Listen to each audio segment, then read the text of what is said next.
and I'll probably remember having spoken to you about it because, that's how historic this kind of thing is, especially this election. Because I was having the conversation with my friend, and he was like, most of the time nobody has any idea how this whole process goes. This is really the first time that someone has really put up a major fight. You can go back to 2005 when Stephanie Tubbs Jones, did the symbolic protest against George W. Bush, and they voted it down and they moved on. But this is massive. This is coordinated, and this is from the top all the way down. This isn't just one representative. This is the moneyed interest. This is the president of the United States doing this. This is something I think our great grandchildren are going to be talking about. Yeah, and I think what they'll say is going to be a couple things. Is one, that our institutions held firm. An hour before we actually voted, we found out the results of the Wisconsin State Supreme Court case where they threw out another Trump lawsuit. So, it was, kind of dicey up front in that regard. But the other thing I think people will say is they'll ask those who enabled Donald Trump to do all of these things, how could you? And why would you?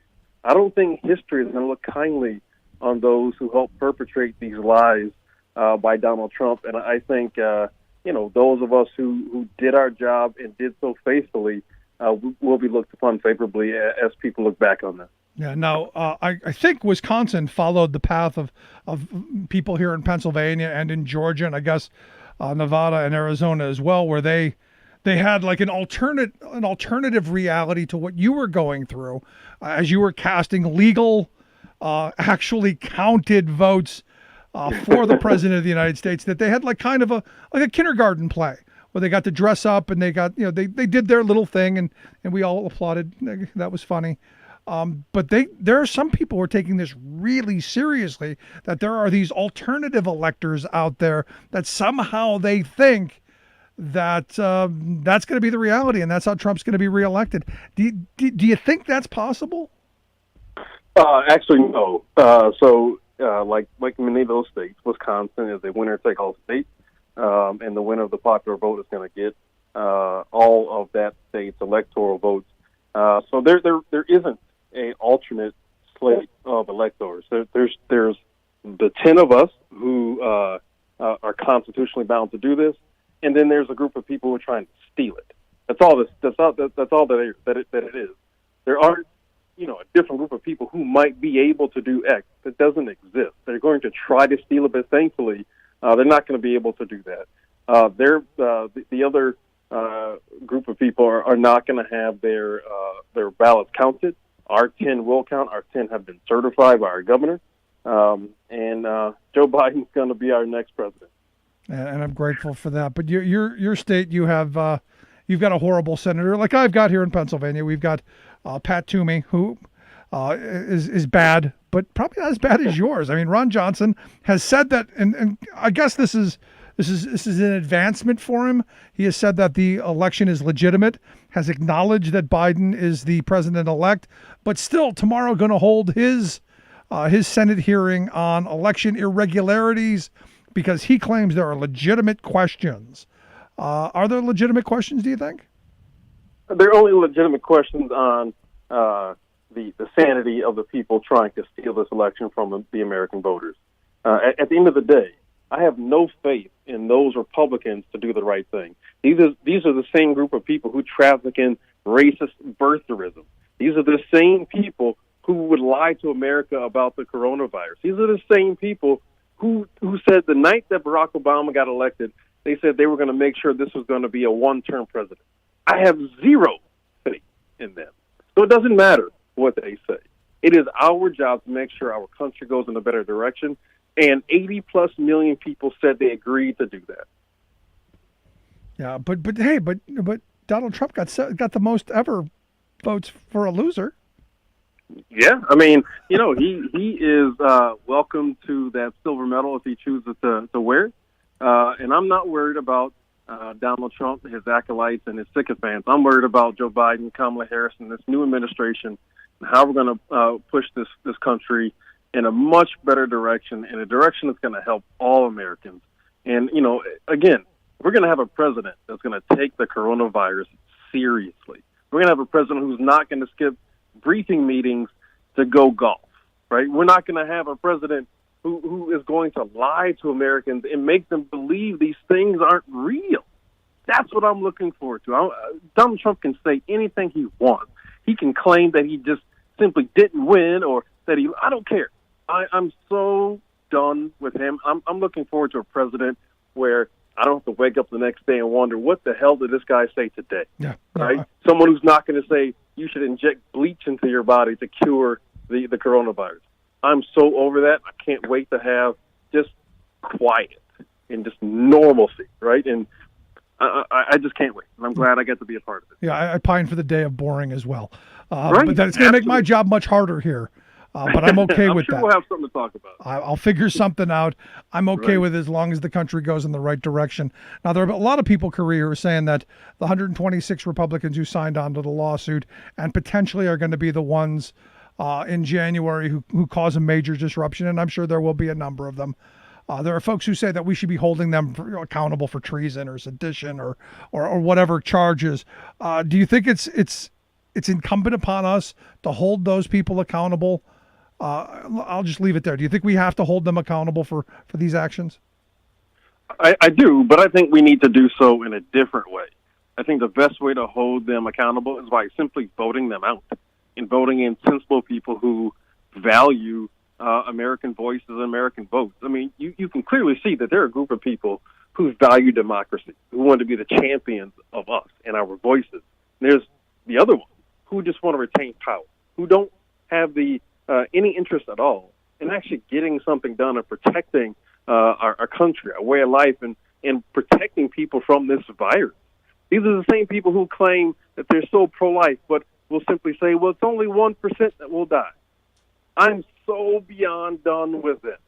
The best way to hold them accountable is simply by voting them out, and we can start doing so by electing John Ossoff and Reverend Warnock down in Georgia. I mean, that's going to give us control of all three chambers, and we can really usher in the kind of agenda that Joe and Kamala ran on. Yeah, I mean, to me, that's what's needed in this moment. The ability to actually move some legislation through to get some of the things that we need to get accomplished, because we need to be able to act quickly. We cannot be bogged down in the Mitch McConnell kind of hostage situations that we become accustomed to. Right, absolutely. I mean, we are in the holiday season, and not just because people need to be buying gifts and things like that, but people still are going to be wanting to be able to pay their rent, pay for their car and their utility bills. And right now, Mitch McConnell is not sending us stimulus checks to these folks who desperately need it. That's why we need new leadership. We need to make sure that Mitch McConnell no longer has a death grip on the Senate. We need to make sure that every Republican who does not stand with the American people is simply voted out of office. Now, I know we have another 2 years to deal with these folks, but it's another 2 years we get to work as hard as we possibly can, as hard as we worked in 2018, and get more Democrats elected. No, I'm right there with you. And everyone keeps calling them stimulus checks. At this point, I don't think they're stimulus checks. They're survival checks. We need to get through this. We need to get to the other side of it. And then we can talk about stimulating the economy. But again, I believe we're going to start hearing, and we've already started to hear it, that, Korea, we can't afford it. We've already spent too much money. It's we're broke. We're running up the debt and the deficit. We just have to pull back because we just can't do these things anymore. The reason they think they can't is because they don't want to. But when they want to give $1 trillion tax cut to rich folks, they can find the money, to do that. They want to go bomb something, they can find the money to go do that. When Donald Trump wants to go golf, we can spend millions to do stuff like that. But when it comes to making sure that people can pay their rent and their mortgage, that people can put gas in their car, people can make their car payment, then we can't find money. When people need help for that, when we can find all this money to do all this other nonsense that doesn't help those who need it the most, that tells you where our priorities are or where they haven't been. And that's why we need better people in positions of power to make sure that we become the focus again. And no longer can we have a situation or a dynamic that puts those who have and those who are means above those who don't. No, and you look at the fact that There are a number of organizations, the Institute for Policy Studies, come out and said that since the beginning of the pandemic until early November, our billionaire class has enriched themselves to the tune of $1 trillion. And I know Ro Khanna has a bill to tax that $1 trillion at a pretty substantial rate. And I think someone threw it out to me somewhere between 40 and 60%. And I'm like, that's between 400 and $600 billion that we could fund unemployment with, that we could get families survival checks, that we can, push for PPE, that we can do a lot of the things that we need to get us through these next couple of months, fund state and local government, so everything doesn't collapse. Because we're really looking into the abyss here if we handle this moment wrong. And I got to tell you, I think it's already too late to solve some of the short-term problems. So they better get moving. Yeah, but the only way Roe's bill would actually go forward is if we can remove Mitch McConnell's death grip on the Senate. Because Mitch McConnell's not going to usher that bill through on the Senate side. The House will pass it, but the Senate won't. So that's why we need to make sure we win these 2 seats down in Georgia so we can gain control. And all the things that we believe in, whether we're talking about health care, making sure we have these survival checks, making sure we're properly dealing with the coronavirus, making sure that the things we do going forward don't have an adverse effect on our lives. The only way we can do that is by having more Democrats in seats of power, and we need to start down in Georgia. Yeah, I'm right there with you. Last line of questioning. Back to yesterday, because I think what you got to do is really cool, and I'm jealous as hell. I'll be honest. I mean, that's something that your kids have got to look at you and go, "Wow." Yeah, my son said that 2 of his teachers had seen me on TV. So I mean, we live in a small community, so it's a little bit of the talk of the town. But going into the Capitol, driving up there, I was nervous. I wasn't scared, but I was still like a little apprehensive. What am I walking into? Like, are these protesters that I keep hearing that I show up? Are they going to hurt me? But then I kept thinking to myself, think of what the late great John Lewis did in walking across the Edmund Pettus Bridge, knowing that brutality, pure evil, is waiting on the other end of that bridge for him. But he kept going. Think about all the hate and the harassment that Dr. King went through and the burnt crosses on his front lawn. But he kept going.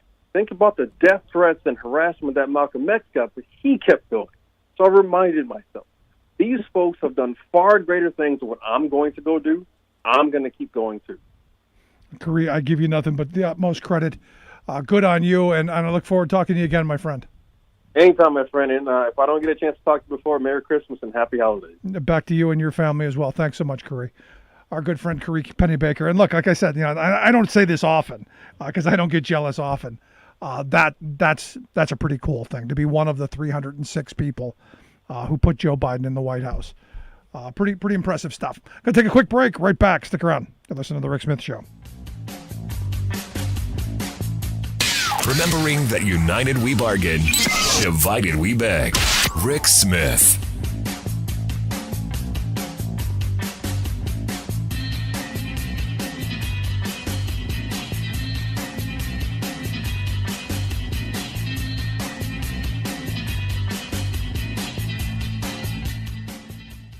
I'm Rick Smith, and this is Labor History in 2. On this day in labor history, the year was 1921. That was the day Kansas National Guard troops marched into Crawford County coalfields to quell the Mother's March. 8,000 miners went on strike that September to protest the jailing of their United Mine Worker District leader, Alexander Howitt. Howitt was found guilty of violating a statewide strike injunction for calling workers out on strike in 1919. Governor Henry Justin Allen had established a state industrial court which ruled strikes illegal. Howitt's members considered it a new kind of fugitive slave act. They likened their jailed leader to a modern-day John Brown. The United Mine Workers opposed the court and the increasing number of unauthorized strikes. Many district leaders were divided over this protest strike and chose not to support it. The strike also divided the membership, and some went back to work. Conditions worsened after 3 months until the striking miners' wives took matters into their own hands. They met in Franklin to organize a march that would effectively shut down the mines. Their numbers grew from 500 that first day to over 4,000. According to Benjamin Guzin, for 3 days the women stormed area mines, obstructed traffic, and assaulted workers. When met with resistance, they threw red pepper at scab workers and overturned their lunch buckets, showering the miners with coffee and what had been intended as their midday meals. 4 companies of National Guard troops, including a machine gun division, arrived to stop the march and break the strike. The press derisively referred to the women as the Amazon Army. Many women were arrested, but mobilized their newly won voting power to unseat anti-labor politicians the next spring. As a result, the state's industrial court was ruled unconstitutional. Like what you hear? Check out more at laborhistoryin2.com.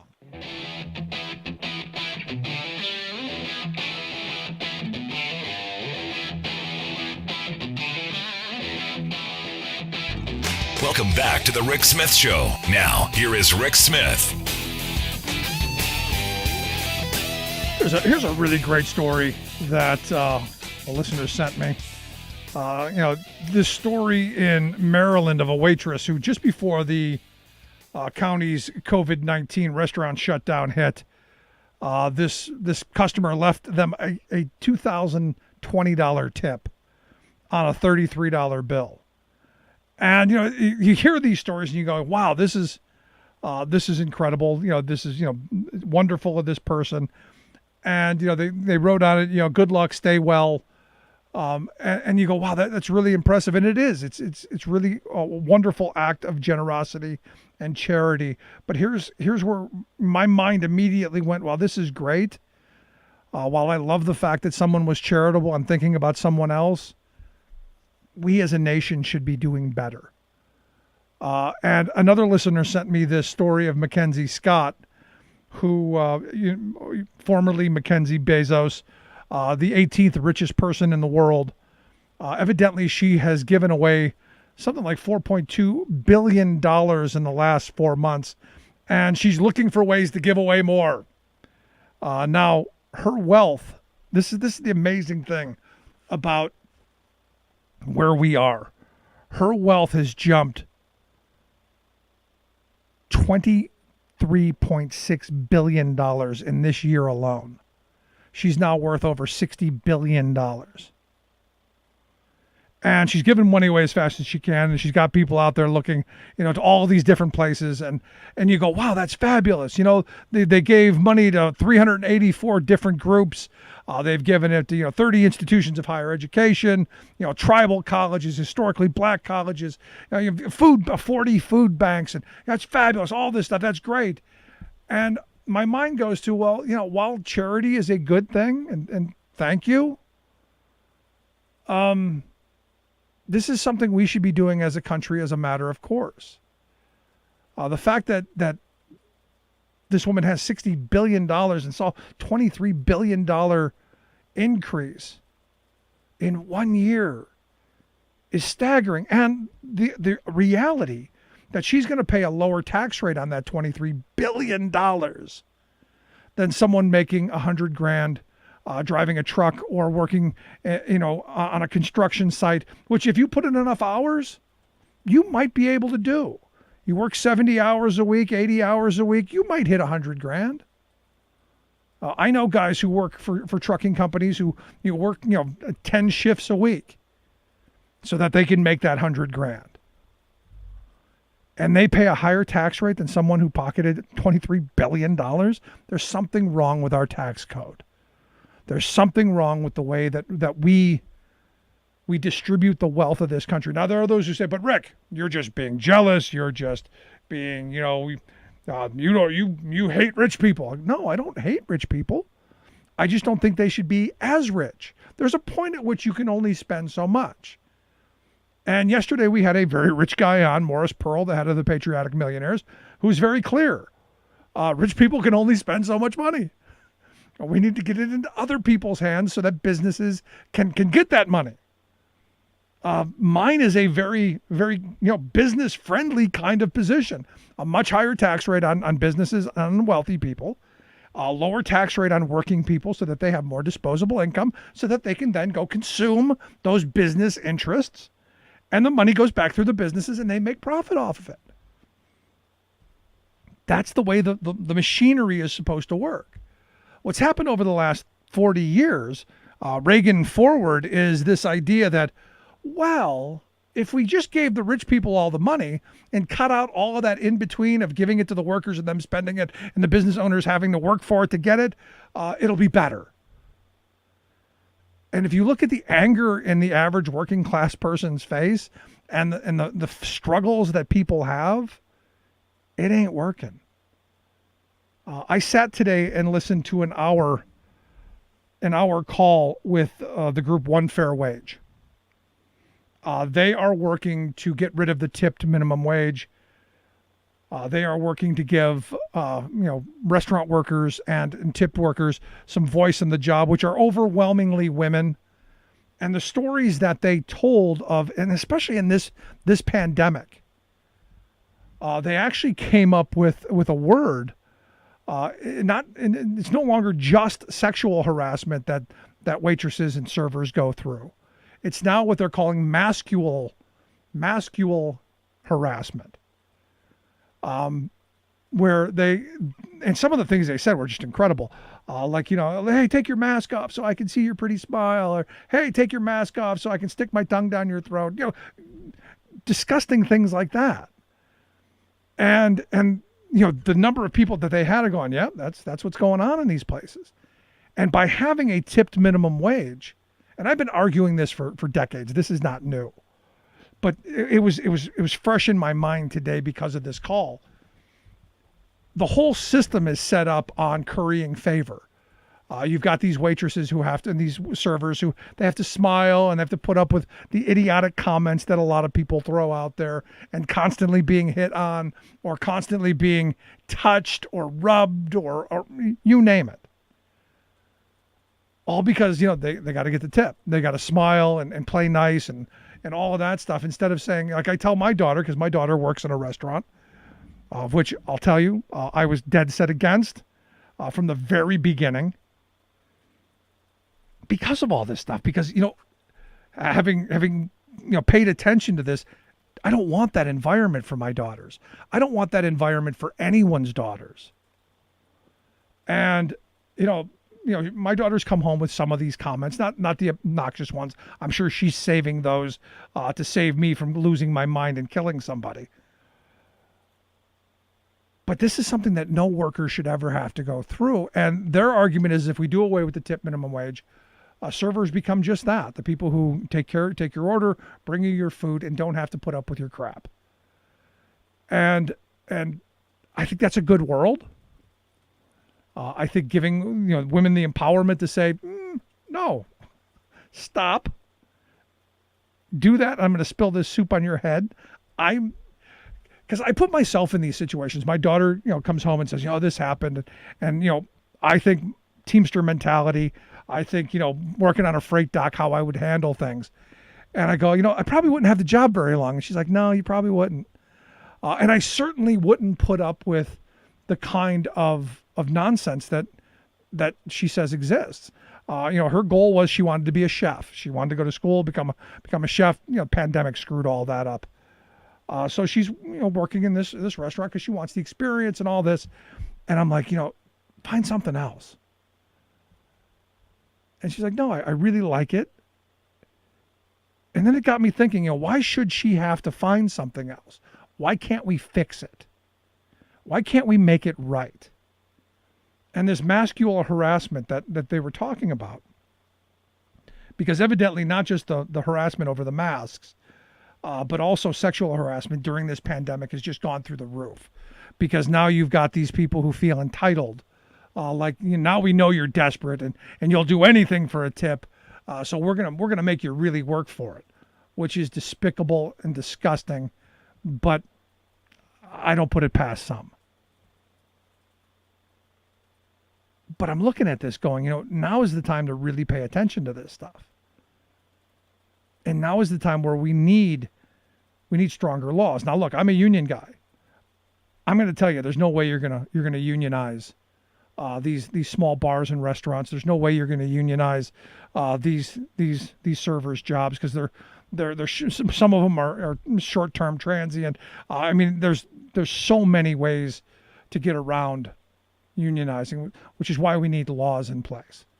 And ending the tip minimum wage, in my view, is the beginning of that. But also making sure that they have, in this moment, the personal protective equipment.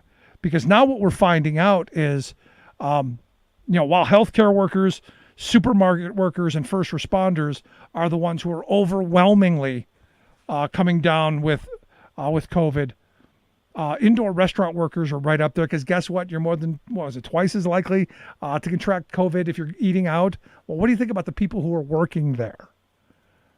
We also find out that construction workers, and this kind of shocked me, construction workers were the next highest number of people to test positive for COVID.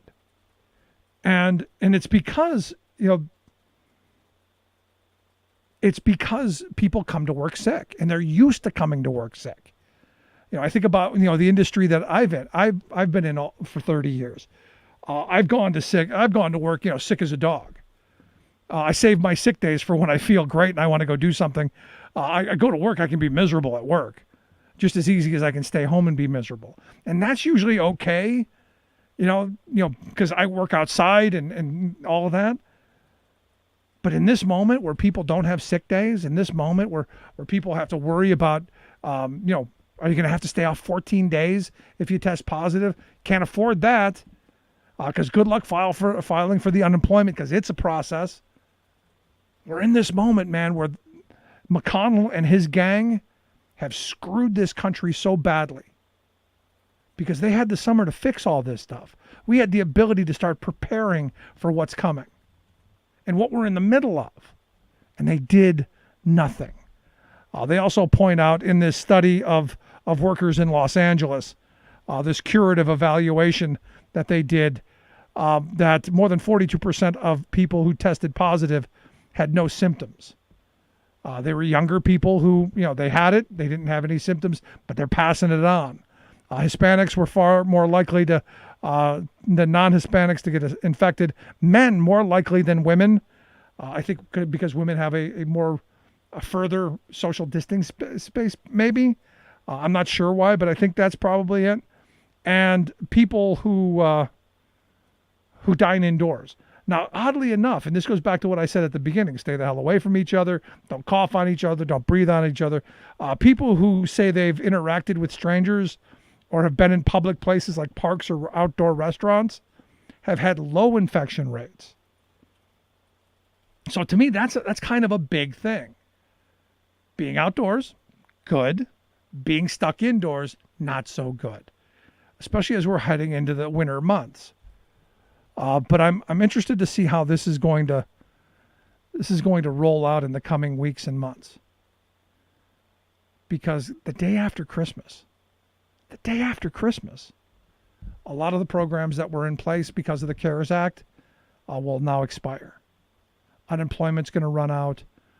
The moratorium on evictions and foreclosures are going to end. And then, who knows? Do we get another stimulus bill to pick up to keep going between now and Christmas? I mean, we're talking 10 days away. Are we going to get something to help extend this? I don't know. I doubt it. I'm in this I doubt it phase, because McConnell has shown no interest whatsoever in helping people. And I don't think there's going to be a survival check. So anyone was hoping for another $1,200 or even $600 as one of the offers, one of the ideas was that I don't think that's going to happen. Maybe we get a little extended unemployment, and it's not going to be the boost that we had over the spring with the $600, because of course People like Lindsey Graham, in his idiocy, have shot that down and made that impossible. But maybe a little bit of extension, of the moratorium and foreclosures. But ultimately, this is going to come down to the federal government, and like it or not, and this is where we desperately need those seats in Georgia. But the people in Congress coming out and paying bills, putting money in people's pockets to be able to stay in their houses, and pay the landlords and the banks, because if you break that first part of the chain, it's the next and the next and the next. And I used to work at a company that had they called it their 110-100 rule. If you fix something right at the point of the problem, it costs $1. If you miss it and you make it go to the next guy, it's going to cost $10. If he misses it and it has to go down the road further, it's going to cost $100, and so on. The more you ignore it, the more you let it roll down the road, the greater the problem becomes, the greater the cost. If we give money to people to stay in their homes, it's going to cost us X amount of dollars, whatever that's going to be. If we throw these people to the curb and don't help them catch up on their rent and catch up on their mortgages, not only will those places be vacant, the people who owe the bank notes on those places will probably go belly up. The bank will foreclose on them. They'll end up owning them. They'll lay empty, and then the whole snowball of what we saw in 2009, 2010 begins. Entire neighborhoods blighted, entire communities wiped out, and mass pain and suffering. But we will see people who, they're going to put money in their pocket. People like Donald Trump. So maybe, I guess that's good, right? Our wealth class gets wealthier. Our working class gets more divided, more angry, more desperate, and deeper in poverty. Yeah, that's about right? And this is why I say, no matter which side of the political aisle you're on right now, making sure that our government is functional so that we can get the kind of help that we need, we can get the kind of assistance that people are going to need. And look, you look at some of those food banks and the cars in those food lines, those are not people who are used to asking for help. It's time that we put that aside. It's time that we start going, we need to help everybody. Especially as we move into this most desperate moments. Because 3,000 people a day right now are dying.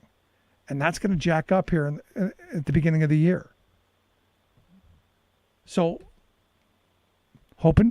really hoping for Georgia to come out sane. And as I've been saying, all Republicans, by all means, please, you have an option. You could write Donald Trump in. You could easily write Donald Trump in. You could write, Mickey Mouse in. You could do whatever. Make your protest vote. In fact, see, I can't go there. I can't go to the point where, if you write Donald Trump in, he might become president. That's something the right wing would do. That's dishonest, and I would never do that. But it is kind of a funny joke. But by all means, write him in early, write him in often. We got lots to get to. Going to take a quick break right back after this. Stick around. You're listening to The Rick Smith Show. We're working people. Come to talk. Remembering that united we bargain, divided we beg. Rick Smith.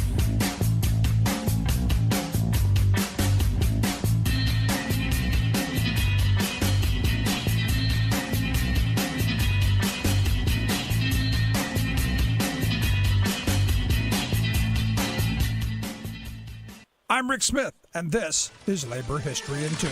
On this day in labor history, the year was 2005. That was the day the labor movement lost a man who was willing to go to jail to fight for the rights of working people.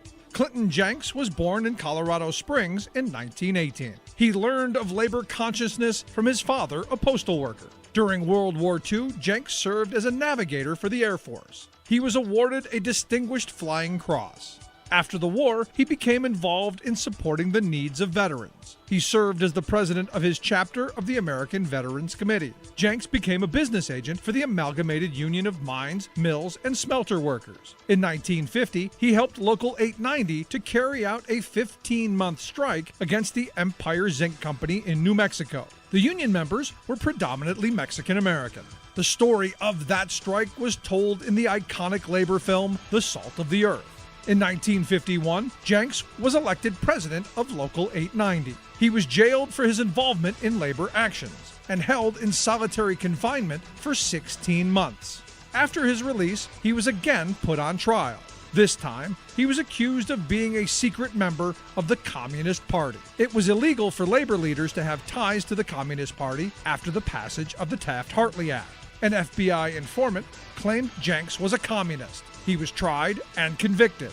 Later, the informant admitted he had lied about Jenks. In 1957, the U.S. Supreme Court overturned his conviction in what became known as the Jenks case. The story of Clinton Jenks shows that even the loyalties of a decorated war veteran can be questioned if he dares to stand up for the rights of working people. Today's Labor History in 2 brought to you in memory of Carol Hillman, a passionate friend of workers and volunteer of the Illinois Labor History Society and The Rick Smith Show.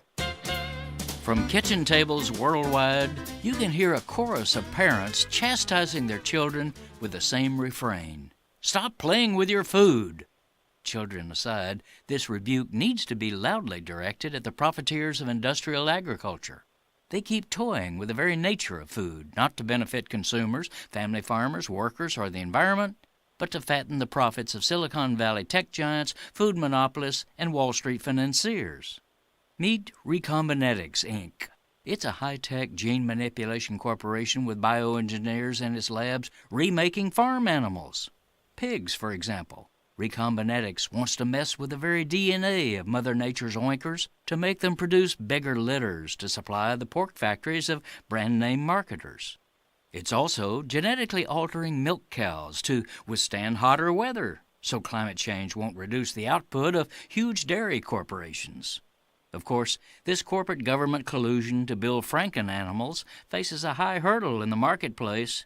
For consumers have shown again and again that they don't want the food they put on their family tables tampered with. The tamperers, however, have a solution to that problem: secrecy. The industry is lobbying to outlaw any requirement that milk and meat produced by genetically altered animals be labeled as such. Better to keep consumers in the dark because, well, if given a free choice, people might reject Recombinetics in favor of natural food. This is Jim Hightower saying, the industrializers are not out to make food better or more affordable for us, but strictly to make it more profitable for them. Rather than remaking animals and the marketplace to benefit corporations that play with our food, let's remake the corporate system so that it cooperates with nature and serves the common good. Hightower's commentaries are brought to you by the Hightower Lowdown, the monthly newsletter with Hightower's take on what Wall Street and Washington are up to. For information, visit hightowerlowdown.org. Welcome back to the Rick Smith Show. Now, here is Rick Smith. So the nurse who got the first coronavirus vaccine, she's an intensive care nurse named Sandra Lindsay. She says she feels a huge sense of relief and hope for everyone around the world that healing is coming, that we took a step in the right direction to finally put an end to this COVID-19 pandemic. She's like I said, an intensive care nurse at Long Island Jewish Medical Center in Queens.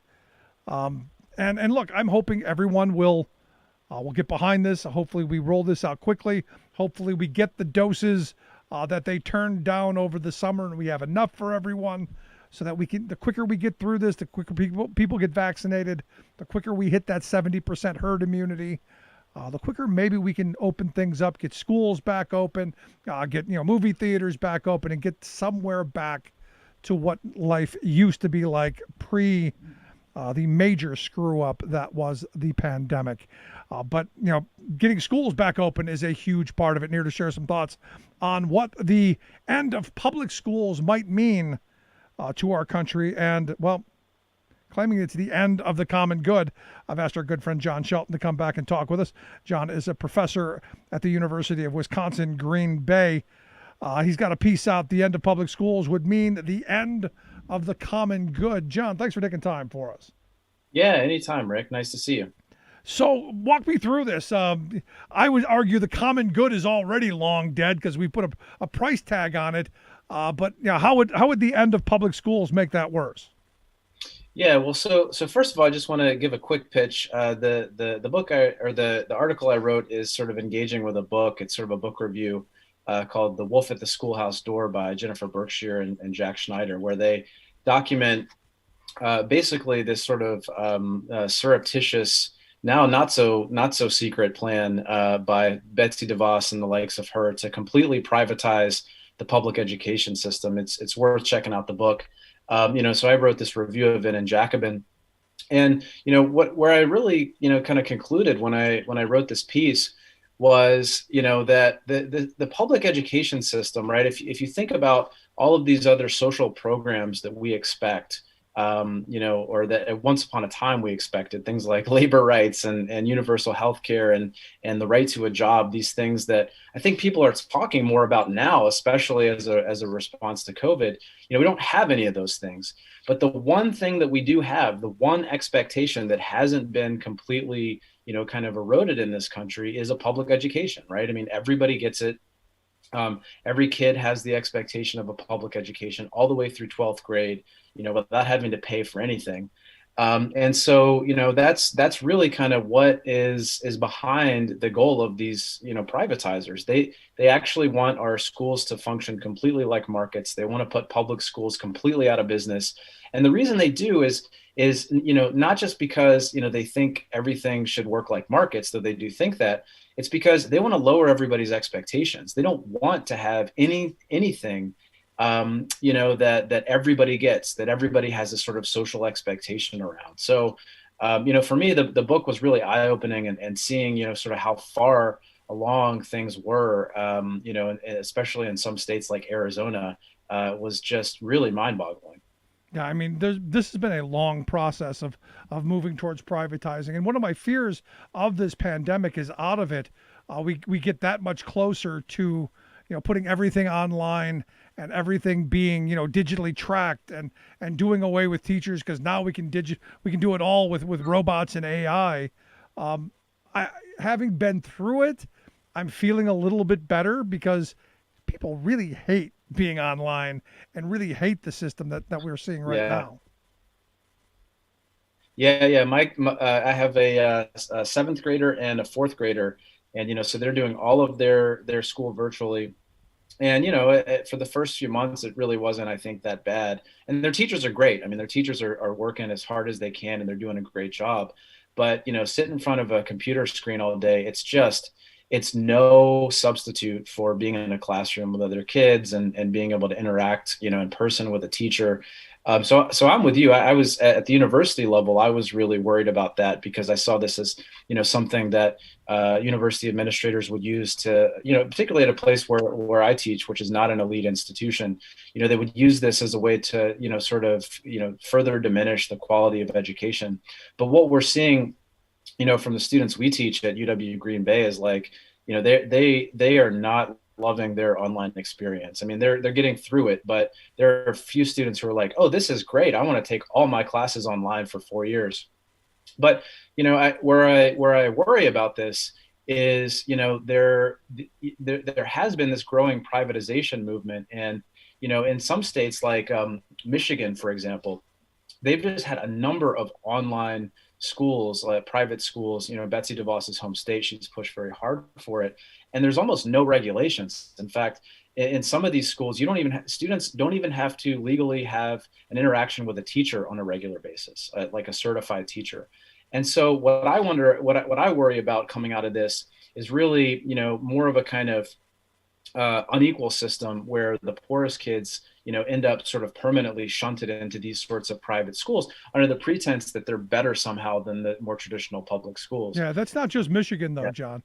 That's No, right I here in know. Pennsylvania as well. We've got a ton of these cyber charter schools.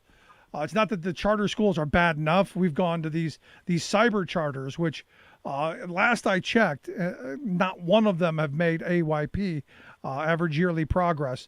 And they're just horror stories when you get into the kind of fraud, the kind of crimes that are perpetrated against these kids. I think of the one where they had like 52 kids. They were supposed to get a laptop, internet access, a printer. They got none of that stuff. And it was reported that kids were showing up to class and doing all this stuff, and the kids had none of this stuff. They were just pocketing the money.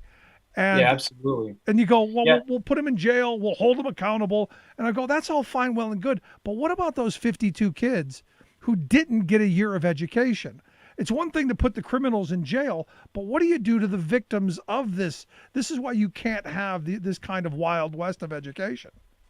Well, and the crazy thing is that in some states these are literally for-profit institutions, but in most cases they're not. I don't know if what you're talking about in Pennsylvania, if these are for-profits, but there's so many conflicts of interest, right? So like you'll have the CEO of a school, in some cases having connections to right-wing lawmakers. In some cases, right-wing lawmakers in places like Arizona are actually opening up their own schools. Like talk about a conflict of interest. But they'll also set up these sort of sweetheart deals where, they'll have a connection who rents out the school to somebody and at these inflated prices, so this isn't even the typical corruption. I'm not even sure you can, in most cases, put people in jail. It's not like literal money laundering, although it's, it's in principle kind of the same thing. But you're right. I mean, like, even if you could, what is the recourse for these students who have basically been cheated out of this, cheated out of a public education? And that, again, my fear is that we end up down this road where we've created these two systems where we've starved the public school of the resources that they need to thrive and survive, and we do irreparable damage because we're heading into a moment because of this pandemic where resources are extremely scarce. Yeah. And in this state, we've set it up. I don't know how it is in Michigan or in Wisconsin, but in this state, we've set it up where there's business money that goes to these charter schools and to these special programs, and they're literally taking money from the brick and mortar public schools to pay for this stuff, especially in places like Philadelphia and Pittsburgh, where you have a desperation class of students to begin with, where poverty's high and the schools are struggling to begin with. So giving people the choice, and I love that ridiculous argument, what you're doing is you're destroying the whole system. Yeah, that's right. And this is going to get even more dire, particularly when you connect this to federal politics, right? So you were, before this segment, you were talking about the possibility of a new stimulus and what that would mean for individuals. The part of that, that I don't think you quite got to is the aid for state and local governments, which is absolutely vital. And the Republicans know this. This is why McConnell really doesn't want that to happen, because they see this as a major opportunity to starve the beast. And, what happens when public education is further defunded? Well, with all these other pressures on it, well, it just kind of like it feeds into this narrative that the public schools are failing and opens it up for people to go to these, sort of unsavory charters. And in our state, Wisconsin, we actually have voucher schools too. So have money siphoned out of our public education system through vouchers as well. But the other part of this is there's to tie this back to the bigger politics, probably this, Rick. I don't know how many of your listeners do, but back in the 19th century, when the United States, basically on a state-by-state basis invested in public education, part of the reason we did this was because we had these elite reformers, people like Horace Mann. But actually, a big impetus for public education were actually working class, these working men's organizations that really wanted their kids to have a knowledge of civic institutions and citizenship so they could advocate for themselves. And that's the other piece of this that's going to get lost, right? When you have just all kinds of charters and vouchers and different management companies running all these schools. Well, what you end up with is a situation where now there's no longer any sort of common instruction. You're not teaching people what it means to be an American. You're not teaching people about civic engagement and a sort of common culture that folks can use when they're organizing and getting involved in politics. And that's also something that's majorly at stake in this moment. It's a big, just like every other aspect of our society, the future of our schools are really hanging in the balance right now. No, you're right. But and if you look at the fact that, and I would argue our schools have done kind of a poor job of training us to be citizens, because if you look at half of us who are looking at this electoral process right now and thinking there's actually a possibility to overturn the election with alternative electors, I would say that someone's high school government teacher didn't teach them how the system actually works. And maybe we need to have a re-education for all of us. Maybe we all need to be going back to school. Yeah, I think that would certainly be helpful. And one of the reasons that's happened is, I mean, you look at, we're now what, basically 30 years into like accountability-based education reform, which has focused everything on English and math, which is basically told people, all you need to succeed is to learn the kind of skills that you need in a marketplace to get the right job. Forget about civics. We're going to spend all of our time focusing on these standardized tests because now there are, the basic funding that institutions get, right, is tied to performance metrics, right? I mean, No Child Left Behind, of course, is the most famous example, but Obama really like doubled down on that. So it's Democrats, have a lot to say in this as well. So we've really kind of, I think one of the problems is, schools and teachers obviously within schools have had these, they've had these pressures on them to move away from that sort of more robust kind of, way of teaching. In particular, in states where, teacher unions have been diminished, I think it's even worse. I mean, Wisconsin, where I live, every teacher I talk to after, now that we're like 10 years into Act 10, they're scared to really sort of like, teach about like, say, labor unions, right? Which and labor history, which, obviously connects, I would argue is, civics is about more than just the kind of mechanics of the electoral college. It's also about unions and the kind of, democratic institutions that actually preserve our democracy. Right. And Wisconsin's one of the few states in the country that actually, as a matter of law, has labor education in the schools, which is kind of weird that dynamic exists now. Yeah, that's true. That law was passed, so I'm sure your listeners have heard Harvey Kaye on here a few times. Harvey and I are both on the board of the Wisconsin Labor History Society. And, our organization, this was before I joined, but was pretty instrumental in lobbying to get that law passed. And that was back in, I think, 2008 or 2009. It was right before Walker. So the Republicans were unable to repeal that law. I don't know if it's just because they didn't notice it or what. But yeah, you're right. So there's this obligation to teach labor history. Actually, every high school social studies teacher is supposed to be able to teach it. But, when I talk to, our incoming freshmen and ask how much they've actually learned about it, most of them haven't had that experience. And I think part of it is because fewer teachers are in union. I mean, there's still a lot of teachers in unions, but not all of them are. And, they're sort of increasingly, afraid and discontent and overworked and all these things. So they're not teaching it as much. That's a scary moment for me when teachers don't feel empowered to share their knowledge and to challenge their students to know more and learn more. I have a real problem with that. And look, I'm a fairly liberal guy. I'm okay with teachers teaching my kids about conservative ideology. I think you have to know both sides of the issue. You have to be able to weigh it within your own mind, take it through your filters, and come to a personal, educated decision on it. Being in one camp or the other solely is dangerous. And I see it's playing out right before us as we are solely this polarized country where we have our own sets of facts.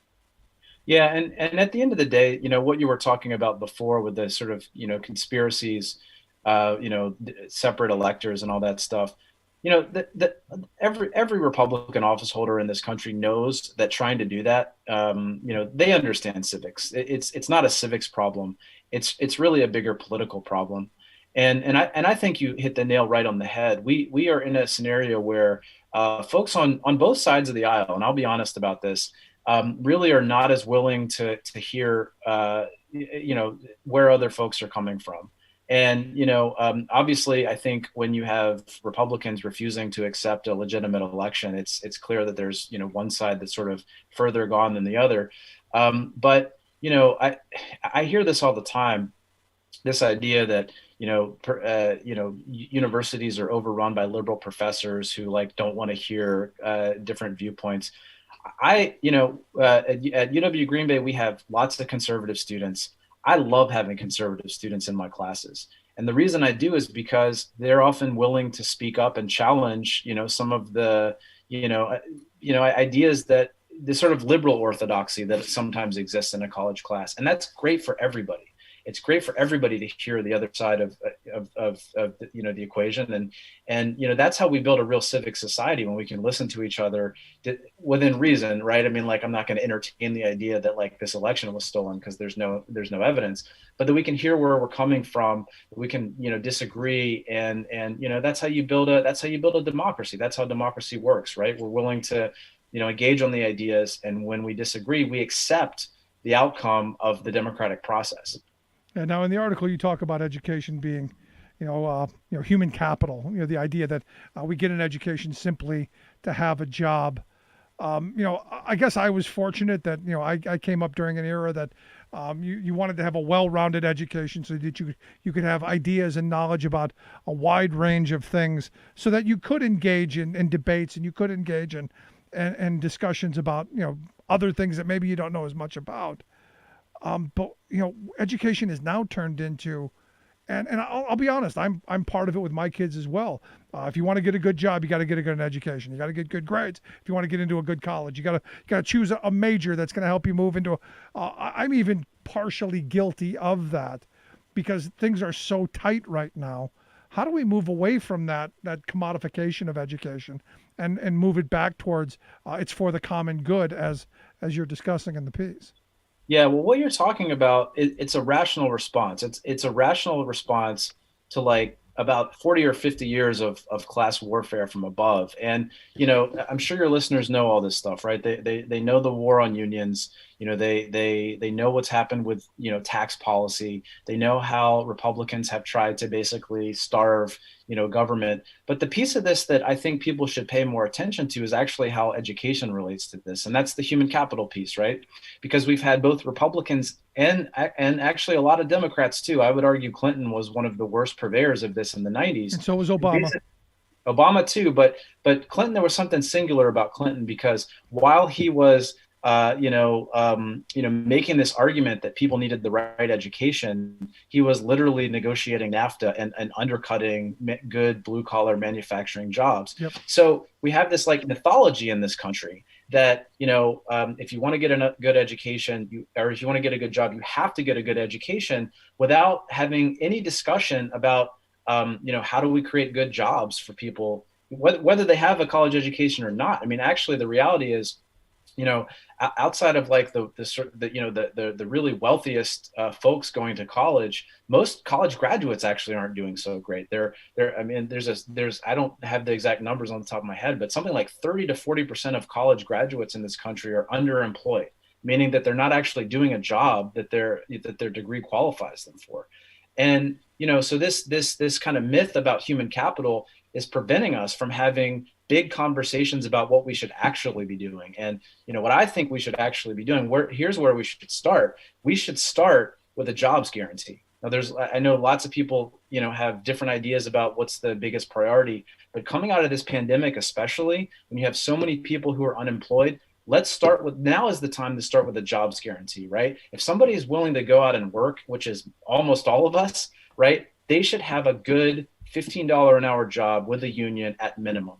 And you start there, And then we can get back to education being something that actually is about that broader enhancing people's lives, because no one would have to worry about this idea that like you're gonna be working for $8 an hour all your life and constantly be in this precarious position if you don't get a college degree. And I think we'd be, and I say this as a college professor, obviously I think college is important, but I think everybody deserves a job, whether a good job, whether they go to college or not. And I think we need to really rethink some things. No, I mean, that's the argument that I've been making for years about why I'm against welfare.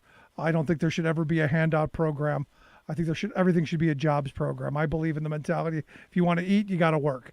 And we've got to create jobs for people. If the private sector can't or won't, the public sector has to. And they can't be the kind of make work and here pay poverty wages. These got to be sustaining jobs that people can live on. And this would equally force private employers who want to compete for those workers to pay higher wages with better conditions and better benefits. But what they've done is they've segmented off a whole portion of the population who are able to somehow subsist on poverty handouts like welfare and the such, and taking them out of the labor pool. Like I said, I'm against handouts. I'm for jobs, and it fits right in line with what you're saying. Well, yeah, and you didn't even mention there are abnormally large prison population in this country, right? Which those folks are all out of the job market, or if they are in the job market, they're making $1 an hour, basically making things for companies so that they can really jack up their profits. But yeah, and you think about even beyond that, a jobs guarantee, which would do exactly what you're talking about. It would force companies to pay their workers more money. But it would change everything, because as you were just saying, right, we're not going to, the way it would need to work is we don't just make up things for people to do. We need to engage in a planning process. What are the things as a society that we should be doing? We know that we need green infrastructure. We know that we don't have enough childcare.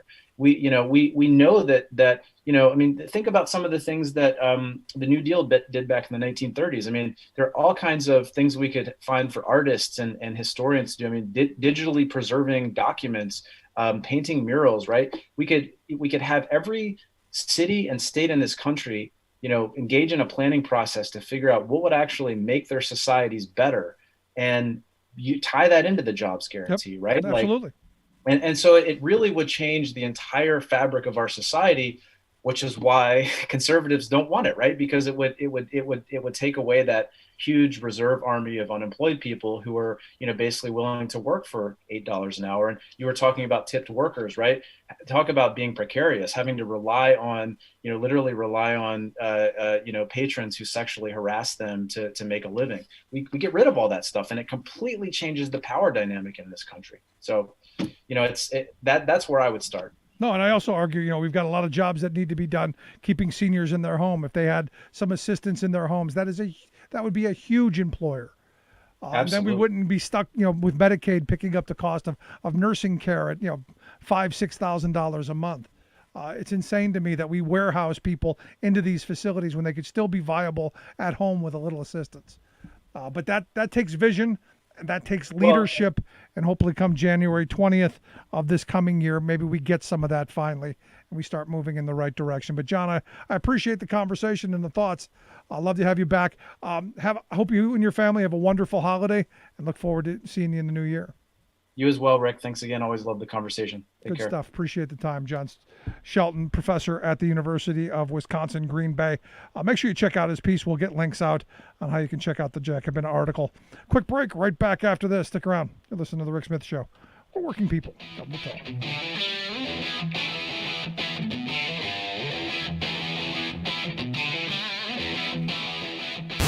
Saving work in America, one show at a time.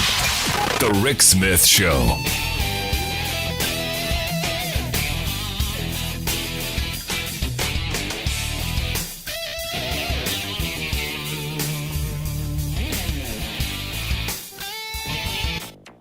In the last 20 years, we've experienced twice the number of weather disasters as we did in the previous 20 years. U.S. on verge of breaking its record for the most billion-dollar disasters in a single year. California insurers canceling homeowner policies due to record wildfires. Plus, 5 years after Paris, we are still not going in the right direction. UN warns world must pick up the pace in cutting carbon emissions. All of those stories and more straight ahead from BradBlog.com. I'm Brad Friedman. And I'm Desi Doyen. Stand by for 6 minutes of independent green news, politics, analysis, and snarky comment. To be candid, if there's no change, if we don't do anything to solve our climate change crisis, Florida faces extinction. Well, no. But no. This is your Green News Report. Okay, Desi Doyen, I remarked the other day we haven't had a lot of explosions of late, but we had a chemical plant explode in West Virginia, and now a fossil fuel explosion in the Middle East. Yes, a port in Jeddah, Saudi Arabia, has been closed after an oil tanker was hit by an explosive device on Monday that damaged the hull but caused no injuries. It was the fourth such attack on oil installations in a month in the region amid the civil war in neighboring Yemen.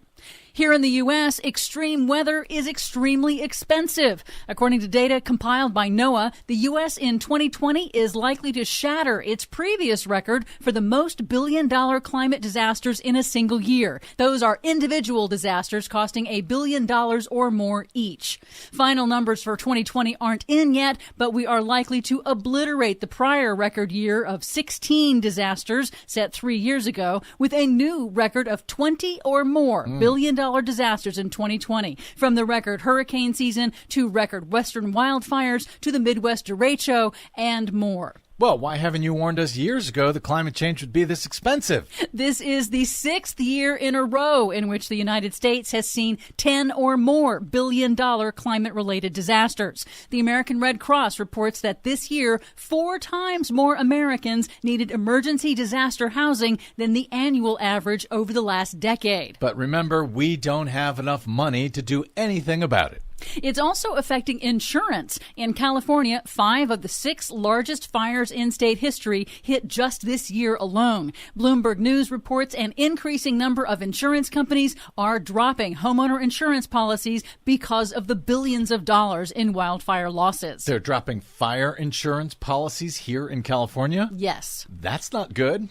In international news, at a virtual climate summit over the weekend marking the 5-year anniversary of the landmark UN Paris Climate Accord, more than 70 world leaders convened to increase their pledged targets for cutting their contributions to greenhouse gas emissions that cause dangerous man-made global warming. The U.S. was not invited because Donald Trump withdrew from the accord. President-elect Joe Biden has pledged to rejoin it.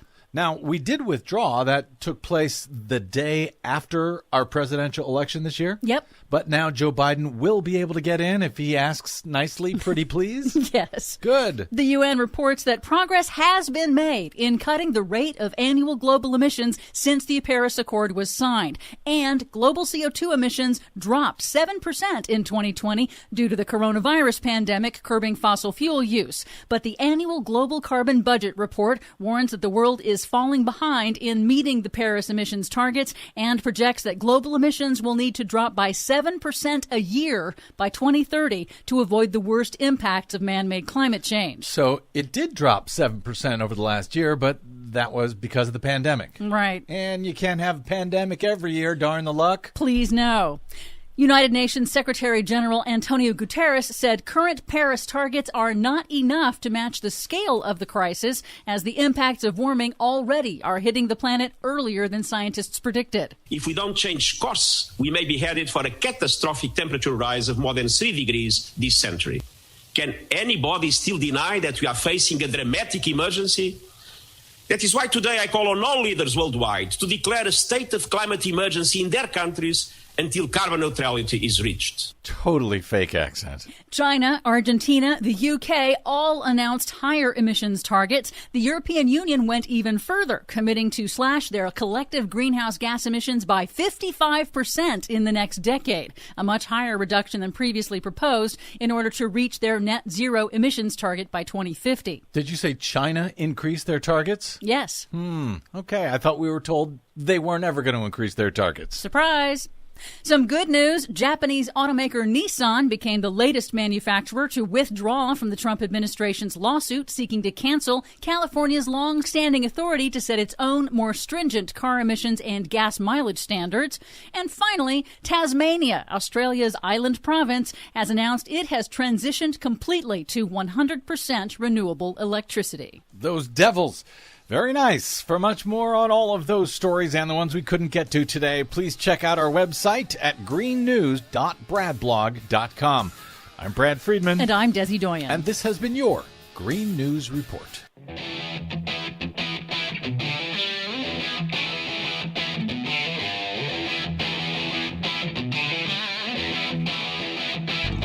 Welcome back to the Rick Smith Show. Now, here is Rick Smith. You may remember back at the end of April, early May, we were talking about a food processing plant out in Washington that had done really an amazing job of protecting their members and their workers. And it was because of their union. Look, there was a Teamsters local out there, 839, that when the first case of COVID hit, immediately in a very proactive fashion, got with the company, shut everything down, cleaned everything, and then did all of the things that you need to do. Staggered shifts, larger lunchrooms, brought in trailers, all kinds of stuff to keep the workers safe. And the juxtaposition is what they did compared to just 15 miles away at a Tyson plant where they literally had to shut it down because the virus was just raging out of control. And I remember back then going, hey, this is what we need to be doing. We need to be keeping workers safe by doing proactive, smart things. And here to share some thoughts on, well, what they did back then, what they've continued to do throughout this entire process. I've asked Russell Sheridan to come back and talk with us. He's the Secretary-Treasurer of Teamsters Local 839 out in Washington. Russell, thanks for taking time for us. Thank you. Thanks for inviting me back. I appreciate the time. So walk me through the early part of this. Late March, I guess, this happens. You get the first case of COVID. What do you do? We had already, before someone tested positive, been working with the management team to discuss social distancing, how to keep people apart. If the COVID virus comes in a place like a food processing plant, it's going to get real nasty real fast. And so they came in, they brought in like 3 more trailers to add more cafeterias so people can socially distance when they eat. They put, tape down on the floor behind all the time clocks and where people will stand so people can be 6 feet apart, and just worked with us continuously. And we've been having every week that we can, weekly meetings to this day based on what do we do to continue to improve what's going on at the plant. So that's been a nice addition to it too, just trying to do what we can to keep members safe. Now, I've had people say, well, the companies are going to do what's in the best interest of their employees. And I got to be honest, I push back at that at every opportunity because there are so many that don't. Maybe there's a handful out there that do. Maybe the plant that you represent may have without you being there. But I got to tell you, I doubt it. I think it was because you guys were there at the beginning and being proactive, saying, look, we got to protect our members. We got to protect your workers, and let's go forward on this.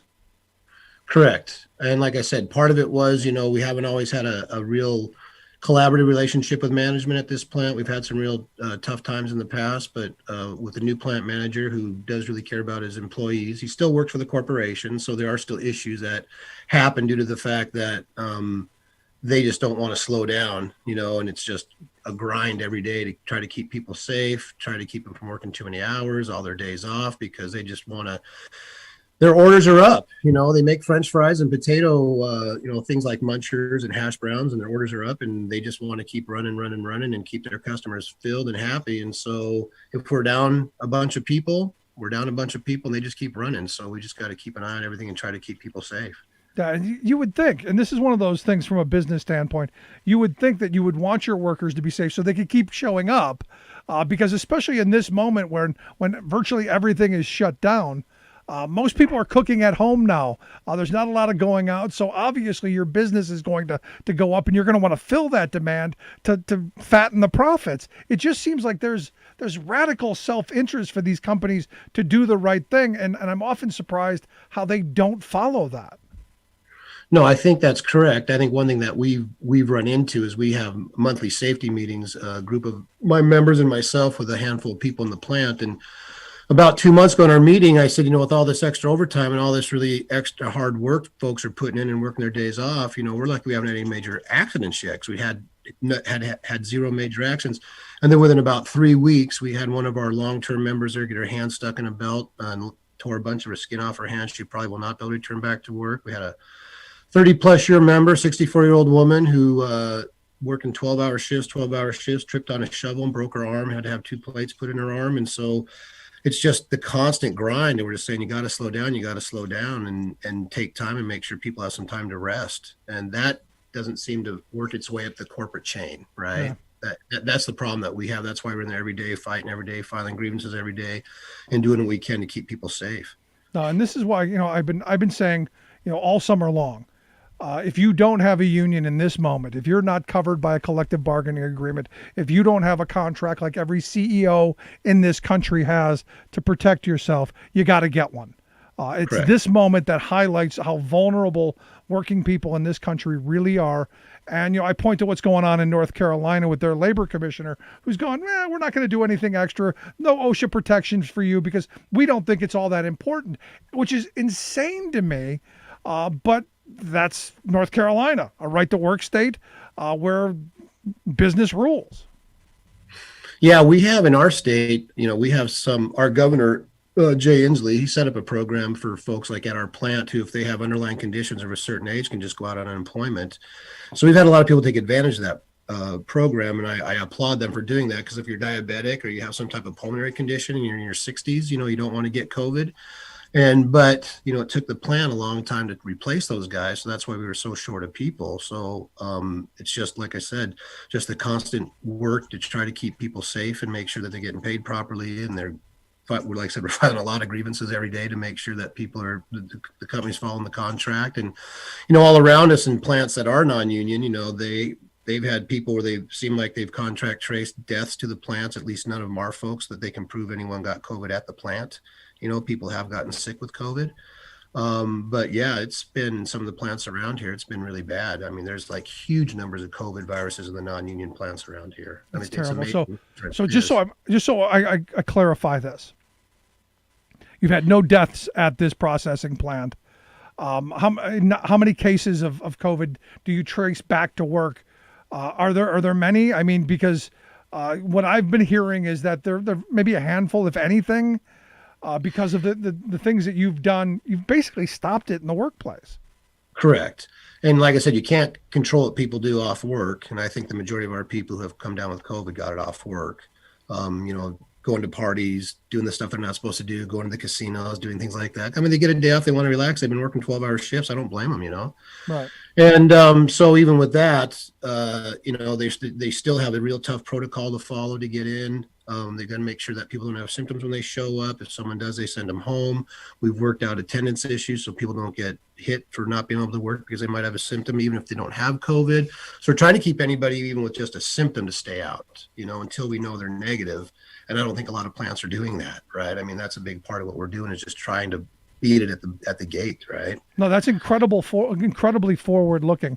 And to go back to something you said a minute ago with your governor, one of the things that I've been arguing, almost from the beginning of all this, is to give people the option.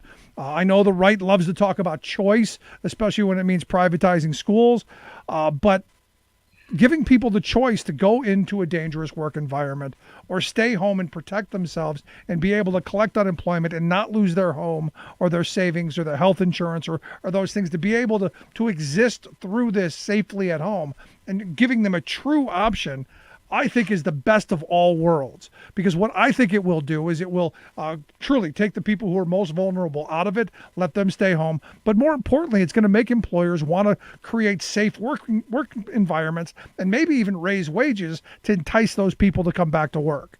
I think that's the best of both worlds when employers are doing the right things and you've got people like you out there making them. Yeah, I agree with that. And I also think, that's why before the Christmas holiday break or the winter break, I was hoping Congress would pass a stimulus bill for workers, because come the beginning of the year, if this isn't extended, there's going to be a lot of people who are going to lose unemployment, lose their protection to stay in their house if they're not working, or wherever they rent. And it's going to be really hard on working people, and it could be disastrous if they don't move and make things happen across this country, I think it could be a disaster for a lot of working people. Yeah, and then the fear becomes, people stop spending. If we don't get these survival checks into people's hands so that they can survive through this most dangerous portion of this pandemic, we could see a spiraling down, a loss of jobs, even in food processing plants like yours, because people don't have any money. And we end up in this horrible place, all because, and I'm going to put it at Mitch McConnell. You don't have to go along with me. All of this is at Mitch McConnell's feet. Every bit of this is because Mitch McConnell refuses to move forward on a stimulus bill, on a survival bill, because he wants, and this is the most disgusting part of this whole thing, he wants to give employers an immunity shield against liability for if and when their employees get sick when they don't do the right thing. So all those people at those non-union places around you, protected from their workers doing anything against them. That is insane to me. No, and I agree with you. I believe I lay it all at the feet of Mitch McConnell. At this point in time, I think he's one of the most evil politicians that's ever set foot in the Senate. And I just think, once again, this shows the emphasis of where our country is, where we have politicians that are bought by corporations. And if you work for a living, man, it's hard to get someone on your side. And without a union, or like you said, in right to work states where people don't have those types of rights and sense of at least some power at the bargaining table and be able to, save your job from termination or whatever it is that you want to talk about with the labor movement. But the bottom line is that it just shows that working people need to come together and form unions and have a voice in the workplace, because we are fighting the big corporations who have the government behind them. And it's getting tougher and tougher every day. No, and this administration, and I don't have to tell you, you live with it every day, but this administration has been horrible for workers, especially unionized workers, with all the NLRB changes, all the Department of Labor changes, all of the pendulum swing to the side of big money and big corporate interest and away from the little guy, even though Republicans and Trump were touting themselves as, the party of workers and how concerned they are about the working class, while out of one side of their mouth, they're saying how wonderful they are and how they're going to help, while out of the other and with both hands, they're screwing us to death. Oh, absolutely. Absolutely. So let me ask you a last line of questioning, because, this immunity shield thing has been something I've just been focused on from the beginning. The idea that someone would have the audacity to come out and say, you know what, we're going to hold the entire country hostage. We're going to hold everyone hostage from paying their rent, everyone hostage from paying their mortgage, putting food on the table, clothes on their kids' back, paying the light bill, paying the internet bill. We're going to do this because we want to give employers the right to not have to provide safe workplaces. I'm literally, I know I shouldn't be, but I'm literally stunned that people would not just revolt against that. Given what you know from your expert opinion, if something like this were to pass, if McConnell got his way, if the Democrats caved and gave him this immunity shield, what would that mean for working people in this country? Oh, it'd be horrible, because not only would the bigger corporations choose to not supply safe work sites for their employees, but they wouldn't care, because if someone got sick and died on the job, they can't sue them, or there's nothing that can keep a family from making sure that the death of their loved one who died at work at the hands of their bosses because they're not taking the right precautions to make people safe. It just sends a message that they can do whatever they want to do, and too bad. If you don't like it, there's 10 people waiting to apply for your job, and that's just kind of the mentality that they have. They just don't care. It really truly turns into the fact that people at that level see workers as just a number and just replaceable, and they just don't care. If you die, so what? We'll just find someone else to do your job tomorrow. I mean, that's scary to me. Now, obviously, and this is where I turn this, because your members are still going to have the protection of their contract and your representation to hold the company accountable, right? Absolutely. And to me, this is another one of those moments, and where I want to leave this is another one of those moments where every working person in this country should have a contract like every CEO has to protect their rights, not just to wages, hours, and benefits, but to working conditions and going home and seeing their families every night. Absolutely. I think if there's a good coming out of COVID in some of our food processing plants is some of our members who've never been in unions before and maybe only worked at the plant for a couple of years are actually seeing what we can do to affect change to keep them safe and make sure that they are treated with some dignity and respect. And it's surprising to a lot of 22, 23, 24-year-olds when they see that happen, and then you fight for them and you win, and they realize, man, this union's a good thing. I understand why it's here. And they're I would say some of the younger folks are much more appreciative of us being there than say they were pre-COVID. Not that they didn't appreciate it, but they really can see when there's this amount of tension and just this amount of toxicity in the workplace, what the union can stop from happening or what they can make happen that actually improves their life and keeps them safe. And they're starting to see that. No, it's interesting you bring that up because look, this generation is the first to be like a whole generation removed. So it's that learning process. And, this is, I hope, an eye opener. And this is one of those things that makes people aware of just why they need that contract. Absolutely. Absolutely. But Russell, I appreciate your time. Good on you and the work that your local's doing out there, 839, Teamsters 839 out in Washington. Good on your members for sticking together, and I wish you the best. I hope you have a great holiday, and I look forward to talking to you again real soon. Yeah, I do too. And if I can say one last thing, I just hope we get through this and people realize how important working people are, whether they're cooking your food or helping you at the grocery store, picking up your garbage or making your food, that these are the real people that we should focus on and make sure they have good lives in this country, the people who actually are truly essential. And I think this country took people like that for granted for a long time, and they're realizing how important working men and women are. And I think that hopefully helps our movement in the future. No, absolutely. And if we're going to call them heroes, we should compensate them at heroes levels. Absolutely. That's simple. Russell, I appreciate the time, man. Thanks so much. No, thank you. Good stuff. Russell Sheridan, Secretary Treasurer there of Teamsters Local 839. This is a great story. And this is one that should be told over and over so that we get other people on board. So that this is a way we shut this down. Love to hear your thoughts, though. You can email me, rick@thericksmithshow.com. Quick break. Right back. Stick around.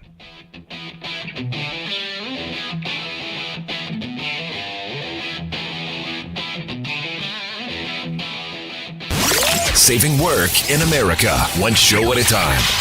The Rick Smith Show.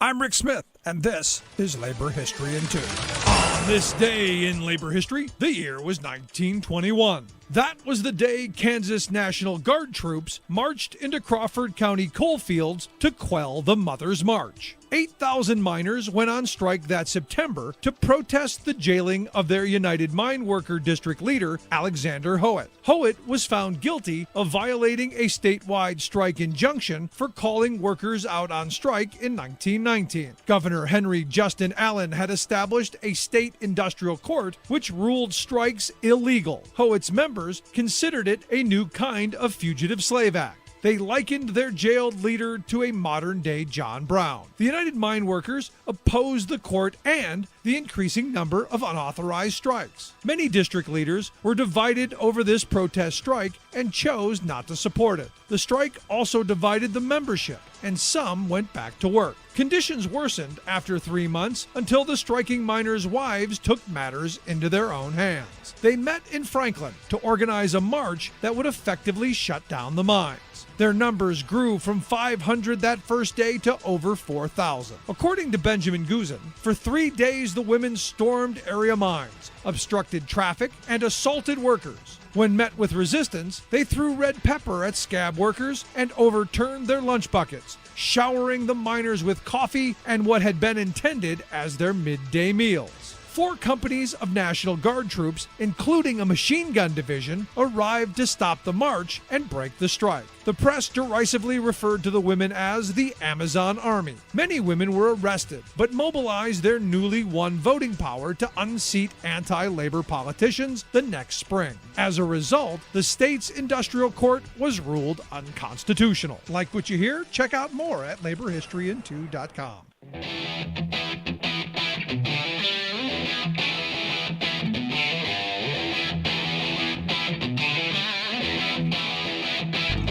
Welcome back to the Rick Smith Show. Now, here is Rick Smith.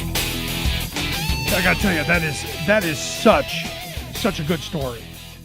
It really is. And I'm glad Russell came back on to talk with us because, I remember back in May when we had the conversation and they were so proud. They had one case. The first person who got it, immediately they shut everything down for 2 weeks and got everybody paid. Everyone stayed home, stayed safe.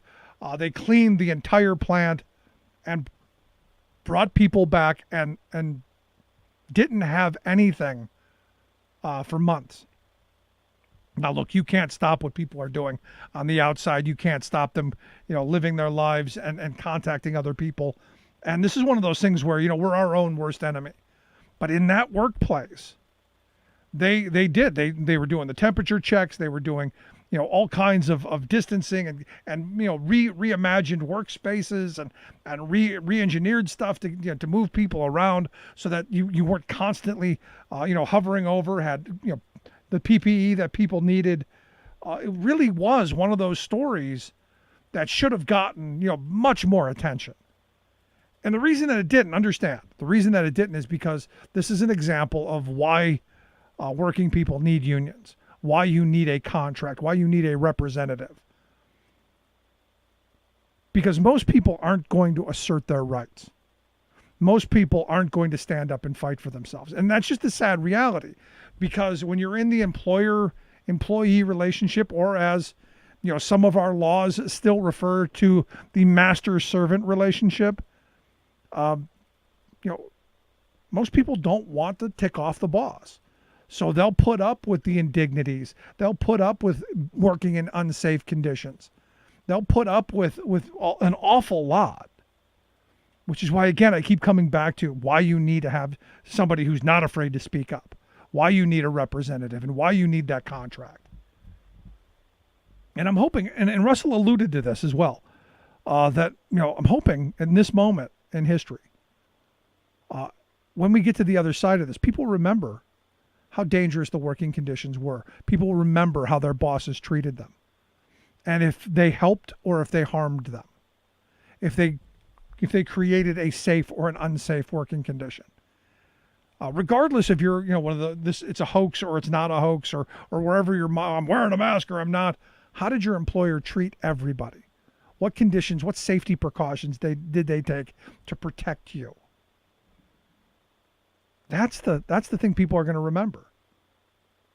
And hopefully those who didn't, a lot of these meat processing plants that we've heard so much about, a lot of these food processing plants where people are literally on top of each other all the time, maybe they organize. But from what I've heard, and this is why we need labor law reform in the worst way. So many of these workers are, they're especially in these non-union plants, their status is undocumented, probably pretty high. So they're not gonna speak out, and the employers know that. And the people who desperately need the job because, hey, they need, whatever, the insurance, they need whatever, they're not going to speak out. So the more desperate the workforce, the more harm that they feel they can inflict. And I hate to frame it that way, but that is exactly how it seems. And I've heard so many stories over the years, especially of low-wage workers who are just treated in the worst possible fashion. Because they don't really have options. And you go, well, that's just a handful of employers. No, it's like the entire low-wage work environment. It's all the same. And like I said earlier, I sat in on this Zoom call for this one wage group, talking about these servers and these restaurant workers and the horrible treatment that these people have to go through, just so that they can make a reasonable living. That hopefully you'll give them the 15% tip that should be universal, so that they can pay their bills or they can get the cab ride home after work. I mean, that's how at the margins some of these folks are. Because let this sink in for a second. For when you go to the restaurant, that server who takes your order and brings you your meal, the federal minimum wage for them, a tipped employee, I hope you're sitting. $2.13 an hour. $2.13 an hour. Now here in Pennsylvania, we're superior to that.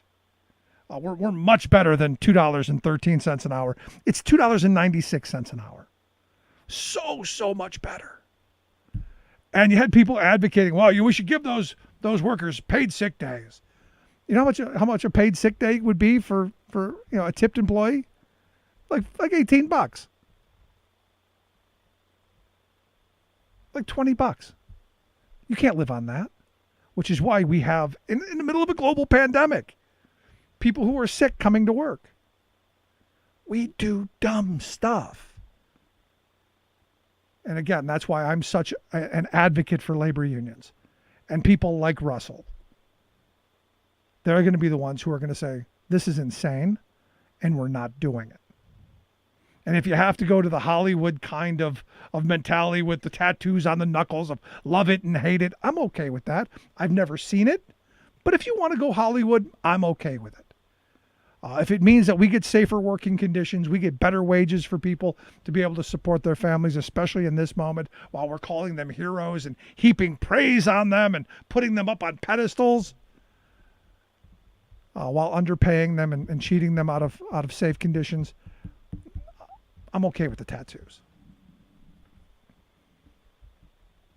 But the message has got to be clear. You want to stay safe on the job, you need a contract. Pretty simple to me. Anyway, if you missed any of today's program, thericksmithshow.com, that's where you go to get the podcast. The Rick Smith Show app on the smartphone. Take the program on the go wherever you go. And as always, you can email me, rick@thericksmithshow.com. Lots to get to this week. Hope you'll join us again next time. Thanks for being here. We'll see you again.